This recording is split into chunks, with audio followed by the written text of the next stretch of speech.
Kenanganmu akan selalu hidup di hati kami. Semoga kesabaran dan kekuatan diberikan kepada keluarga yang ditinggalkan. Semoga kebaikan dan keikhlasanmu menjadi inspirasi bagi kami. Kami akan selalu mengenangmu dengan kasih sayang dan doa. Tragedi sang pembunuh sadis yang tusuk kemaluan korban dengan gagang cangkul. Oke, selamat datang di channel Misgib. Misteri Goib, channel yang membahas berbagai misteri. Jangan lupa di like, comment, and subscribe dulu ya guys.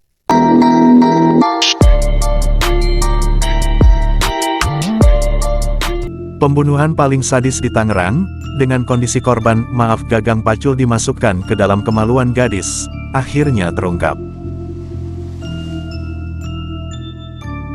Eno Faria alias EF, 18, korban pembunuhan di Dadap, Kabupaten Tangerang, hasil penyidikan sempat diperkosa oleh tersangka secara bergiliran, yaitu Ra, 15, R, 20, dan IP, 24.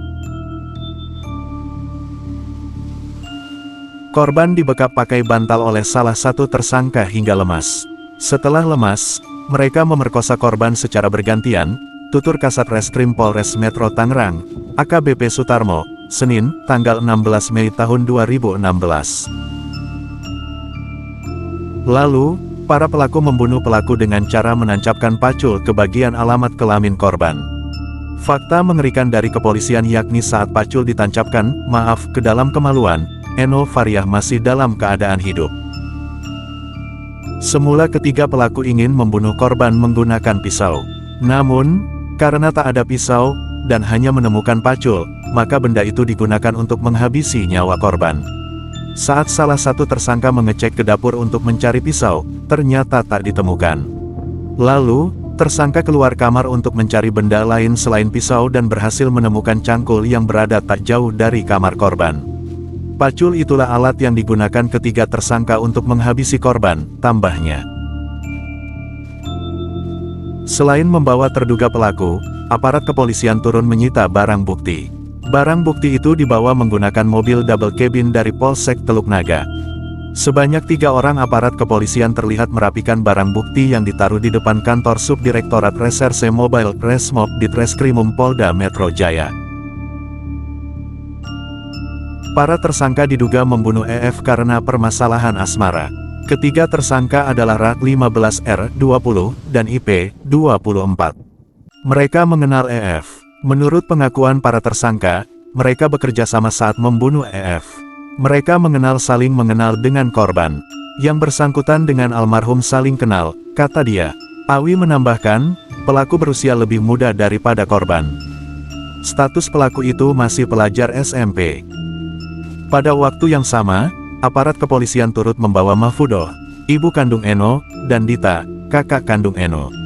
Mereka dijemput aparat kepolisian di kediaman Kampung Bangkir RT RW 12003, Desa Pengandikan, Lebakwangi, Kabupaten Serang pada hari Minggu sekitar pukul 4 waktu Indonesia Barat.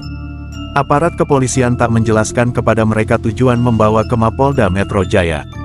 Mereka pun belum menerima informasi pelaku pembunuhan Eno telah tertangkap. Pihak keluarga merasa penasaran seperti apa wajah pelaku yang telah tega membunuh. Tadi ditelepon, lalu dijemput. Saya tanya ada apa, coba kesini saja. Tadi dibawa pukul 4 waktu Indonesia Barat. Katanya pelaku sudah tertangkap ya. Sini coba lihat wajah pelaku. Saya penasaran seperti apa wajah orangnya, ujar Mahfudoh kepada wartawan. Mahfudoh terakhir kali bertemu dengan Eno saat sang buah hati pulang ke kampung halaman di Pengandikan, Serang, Jumat tanggal 6 Mei tahun 2016. Fikri, ayah Eno mengantar anaknya pulang dari tempat kos di Dadap, Kabupaten Tangerang. Di kesempatan itu, Eno bercerita sempat bertengkar dengan seorang wanita. Dia mengaku pertengkaran itu terjadi di pabrik tempat Eno bekerja di PT Polita Global Mandiri. Eno mengatakan kepada orang tuanya, dia sedang tertawa saat perempuan itu lewat di hadapannya. Mahfudoh menduga perempuan itu tersinggung kepada anaknya. Dia pulang terakhir pas Jumat yang ada libur panjang. Pada Jumat minggu ini meninggal. Dia cerita abis berantem dengan perempuan. Dia cerita, tetapi tak bilang alasan apa. Eno, diancam. Eno diseret keluar, kata dia. Lalu, Eno sempat mengatakan kepada ibunya. Kasar tidak dapat halus dikerjain, kenangnya tanpa mengerti apa maksud ucapan anaknya. Mafudo mempunyai firasat akan kehilangan anak keempat dari 7 bersaudara itu. Firasat berupa mendengar suara burung hantu di sekitar tempat tinggal dan tingkah laku berbeda dari Eno. Sebelum pulang untuk terakhir kali, Eno sempat menelepon ibunya. Dia mengatakan ingin membawa sesuatu untuk orang rumah. Sekian dari Miss Gift. Next kita bahas apa lagi ya? Jangan lupa di subscribe dulu biar channel ini semakin berkembang dan bisa bahas-bahas kasus lain. Terima kasih.